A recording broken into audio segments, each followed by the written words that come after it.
1962 की Indo China war Bharat के द्वारा लड़ी गई उन युद्धों में से एक है जिसमें भारतीय सैनिकों ने अदम्य साहस दिखाकर पूरी दुनिया को चौंका दिया था। 1962 की जंग से पहले भारत काफ़ी बुरी तरीके से आर्थिक तंगी झेल रहा था। आज़ादी के महज 15 साल ही हुए थे और इसी बीच चीन ने चालाकी से भारत की सीमा में अपनी पूरी सेना के साथ घुसना शुरू कर दिया। भारत को भी ना चाहते हुए भी जंग का ऐलान करना पड़ा। इस वीडियो में हम बात करेंगे मेजर शैतान सिंह के बारे में, जिन्होंने दुश्मनों के सामने अदम्य साहस दिखाया था, वो भी इसी जंग में। 18 नवंबर 1962 की सुबह होने को थी। बर्फीले तूफान चल रहे थे। 17,000 फीट की ऊंचाई थी। लद्दाख में कलेजा जमा देने वाली हवाएं चल रही थी। 13 कुमायूं बटालियन के सी कंपनी चुशुल सेक्टर में तैनात थे। बटालियन में 120 जवान थे, जिनके पास इस पिघला देने वाली ठंड से बचने के लिए कुछ भी नहीं था। वो इस माहौल के लिए नए थे। भारतीय जवान बर्फ का ही ढेर बनाकर वहां पर रह रहे थे। अचानक सुबह के धुंधलके में राजांग पास पर चीन की तरफ से कुछ हलचल शुरू हुई। बटालियन के जवानों ने देखा कि उनकी तरफ से रोशनी के कुछ गोले चले आ रहे हैं। भारतीय फौज को लगा कि ये चीनी सैनिक है। हमारी फौज ने गोलियां चला दी और बाद में पता चला कि ये याक थे, जिनके गले में लालटेन टंगा था। यह चीनियों का एक चाल था।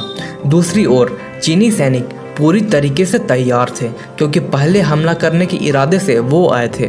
उनके पास ठंड बर्दाश्त करने वाले कपड़े भी थे। भारतीय सेना के पास तो अच्छे जूते तक नहीं थे। भारतीय सेना के पास वर्ल्ड वार 2 के दौरान बेकार घोषित की गई बोल्ट एक्शन राइफल थी। चीनी सेना के पास AK-47 थी। जब मेजर शैतान सिंह ने इसकी जानकारी उच्च अधिकारियों को दिया, तब उन्हें वहां से जान बचाकर भागने की अनुमति मिली, लेकिन शैतान सिंह ने साफ साफ इनकार कर दिया। हमारे जवानों की संख्या 120 थी और चीनी जवान 2000 से भी अधिक के तादाद में थे। 120 जवानों ने मिलकर चीन के साथ ऐसा युद्ध किया कि चीनियों के होश उड़ गए। हमारे कई जवान शहीद हो गए। मेजर शैतान सिंह और उनकी सेना ने बहुत भयंकर युद्ध किया, जिसमें कई चीनी जवान भी मारे गए। इसी बीच कुछ जवानों ने देखा कि मेजर शैतान सिंह भी पूरी तरह से घायल हो गए हैं। उनके दोनों हाथ अब बेकार हो चुके थे। इसके बावजूद उन्होंने उन जवानों को आदेश दिया कि मशीन गन का ट्रिगर रस्सी से उनके पैर में बांध दो, ताकि वो अभी भी दुश्मनों से मुकाबला कर सके। फौजियों ने ऐसा ही किया। इसके बाद उनके बारे में कुछ पता नहीं चला और फिर पूरा इलाका बर्फ से भर गया। 3 महीने बाद जब बर्फ पिघली तो जवानों के शव मिले। शैतान सिंह का पैर अभी भी मशीन गन का ट्रिगर पर ही था। मशीन गन में एक भी गोलियां नहीं बची थी। इसका मतलब शैतान सिंह ने आखिरी दम तक चीनियों से सामना किया था। रेजांगला पास के इस युद्ध में भारत के 120 जवानों ने चीन के 1800 से भी अधिक जवानों को मार गिराया था।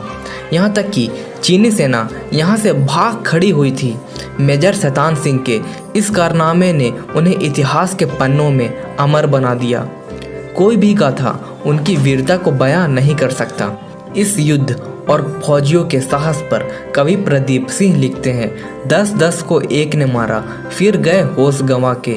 जब अंत समय आया तो कह गए कि हम चलते हैं, खुश रहना देश के प्यारे, अब हम तो सफ़र करते हैं। किसी को पता नहीं था कि युद्ध कितना दिन चला था।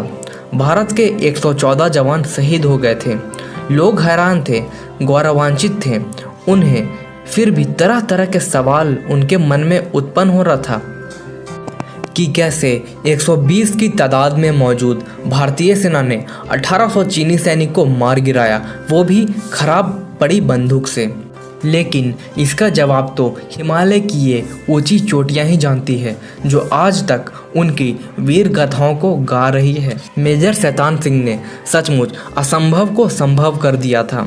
इस कारण से उन्हें देश का सबसे बड़ा वीरता पुरस्कार परमवीर चक्र से सम्मानित किया गया। हमारे तरफ से भी देश के वीर जवानों को सलाम।